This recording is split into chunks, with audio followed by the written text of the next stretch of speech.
Listening to KCKQ, the mighty 1180 Reno Sparks, Washoe County. It's 32 minutes past the hour, and we're going to go right back to the phones. Welcome here to the AM News on each weekday morning. There are a couple of guys waiting for you to dial your phone. Call into the AM News. Your views won't be ignored. Cause if it was to the two of them, we'd all be pretty bored. The show should win an award.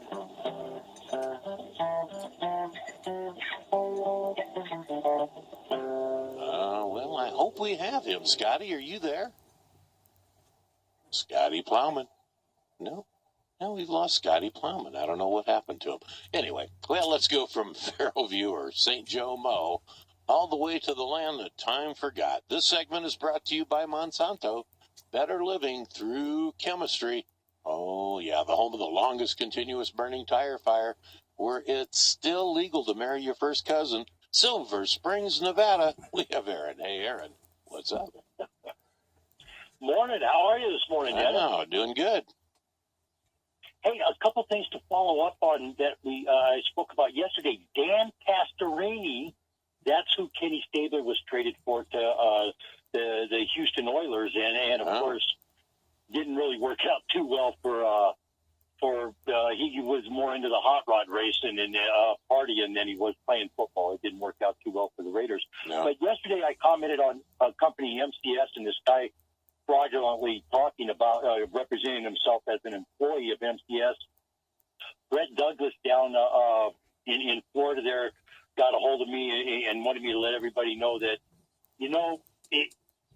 there has been so much work by Tim Savage, Paul Williams, Bret Douglas himself, myself, trying to bring management and labor together. And people like that just really, it looks bad on labor when that happens. And he just wants labor to know that, keep your heads up, guys, that still plugging along and something will happen. He's getting ready to do another fast event. So labor has something to look forward to coming up. Organic Farming Research Foundation. Here's a job. I may have to throw my hat in the ring on this one. They are looking for a senior policy associate to assist with legislative and regulatory campaigns. And this is why I may have to throw my hat in the ring on this. You get to work out of their office in Santa Cruz, California. It's it's a gorgeous place to live. It's fantastic living there. And at noon, you get to go sit on the beach and watch all the girls walk around in butt floss all day. So that's kind of not a bad place to live. Oh, my. Yeah. You mentioned Tony Savage. Happy birthday, Tony. I haven't seen Tony since my days at Columbo's. Him and his family would come in every now and then after hours. And great musician. And his family has been a very integral part of the music industry here on the local scene for many, many, many, many years. Now, is he part of the Savage family, the plumbing outfit? Yes. No, yeah, okay. Yeah. And he's pretty good jazz drummer in his own right.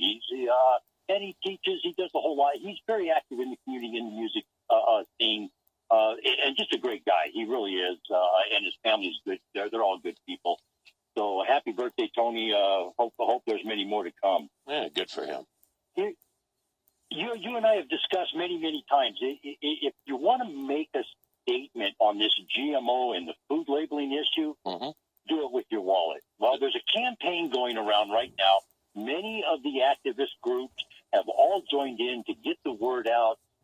Let's boycott some of these companies. For people that don't understand a few things here, $400 million has been spent by a group of grocer manufacturers, by Monsanto, Syngenta, all those companies, the big six agrochemical companies, as they call them. $400 million has been spent to get this fake labeling law passed, the QR code that they did. This is what they've all decided to do. Let's take a turn and boycott each of these companies. Today, boycott Kraft Foods. Don't buy anything from Kraft Foods. And this is how they have it lined out. On Mondays, it's Kellogg. Tuesdays, Kraft Foods. Wednesdays, Nestle's. Thursday, Hershey's. Friday, Smuckers. Now, my thought is, what if we were to take this just a step further and go all 5 of those food manufacturing companies and don't buy any of their products for a month? What would happen to those companies? Do you think they'd wake up and maybe say, hey, you know what, we got a problem here. We might need to label the food. But all of those companies I just mentioned, they're part of the Grocery Manufacturers Association, and they have, like I said, $400 million have been spent in anti-food labeling fights and all this stuff. So that's a lot of money to spend not to tell people what they want to know. And that's how to do it. I have to agree with this. Don't buy their products. Boycott these companies and make them wake up. You know, Campbell Soup, they did it before Vermont's law went into effect. I don't know if it's affected their stocks. I don't know if it's affected sales, but it is on the thing. Made, made with genetic engineered products. So is it that big of a deal to tell the people what they want to know? I don't think it is, and that's how you're going to have to do it. Just don't buy their products. Well, and carry it even farther. If that's what you believe in out there, and that's what you want done, not only don't buy the products that are part of the group that you're fighting, the people that do, that label it correctly, like Campbell's Soup, support those and buy those products. I mean, I personally, I get tired of people that are, always protesting something and doing something, we should do this and we should do that. But then they end up going to Walmart and buying all the stuff that, they'd normally buy anyway, don't care about. I'm just using that as an example. To me, that's disingenuous.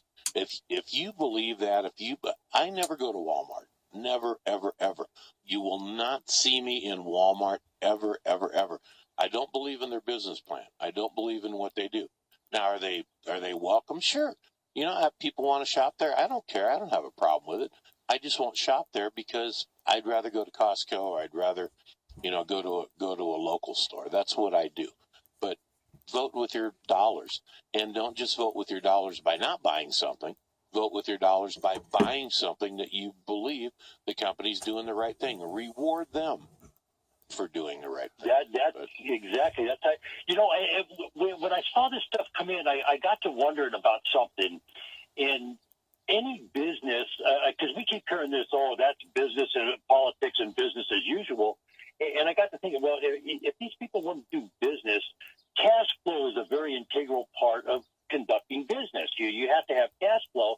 And I wonder what would happen if every working stiff in this country went in to work this morning and changed their W-4 from whatever they're claiming right now to 20 dependent, so there would be no federal taxes taken out and no state taxes taken out if our politicians like Mr. Mark Amade, who voted against 90% of his constituents, they would have no money to operate because the employer also matches contributions that come out of the check. So if there's no money coming out of the check from the employee, the employer's not matching. He's matching 0 too. All of a sudden, what would happen for 60 days if our government had no incoming revenue to operate? It's not really illegal. It's kind of goofy. You don't have to claim the right number until you actually file your taxes. You can claim whatever on that W-4. And I often wonder what would happen if the American taxpayers decided, you know what, let's boycott our government, not give them our money to play with for 60 days. What would the government do? You'd see a huge bonus for the government at the end of the year because they would come get you anyway. I just think that's the wrong way to do that. Because, the government needs to function. We need our defense. We need the military. We need police and firemen. We need those things. There's a commentator on this very network, this very station, that calls all government employees bottom-feeding parasite trough feeders. I don't believe that. I think you need police. I think you need firemen. I think you need the cop on the corner. I think you need people maintaining traffic signals in your roadways. I think you need the military. I think you need those people to keep society functioning and doing it well. it just irritates me when someone paints everyone in a broad brush. And if you're a government employee, God bless you. My thing is not all those people you just mentioned. My thing is the elected officials that don't represent their constituents. Well, when you go to Washington, you're there as a voice for the people that sent you there. You're not there for the corporations. You're not there for whatever else is going on. You're there to represent. You're there to be the voice of the people that sent you to Washington, D.C., or to Carson City, or wherever it is that you may be representing people. And sometimes in my enthusiasm, if you will, I tend to get carried away and over the top.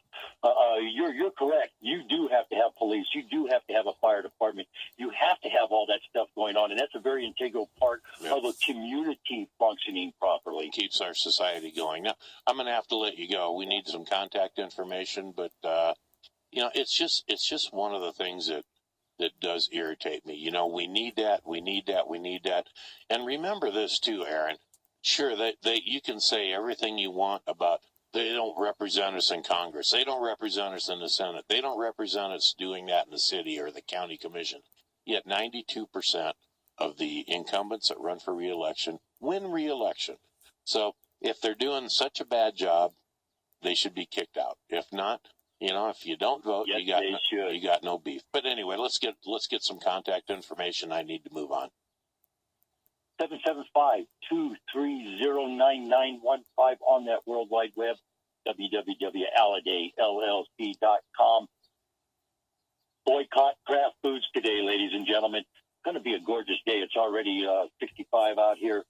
Let's have a great time. Let's all be safe out there. All righty, that's Aaron. Out in the land that time forgot, Silver Springs, Nevada. Let's rewind and try this one more time. Welcome here to the AM News on each weekday morning. There are a couple of guys waiting for you to dial your phone.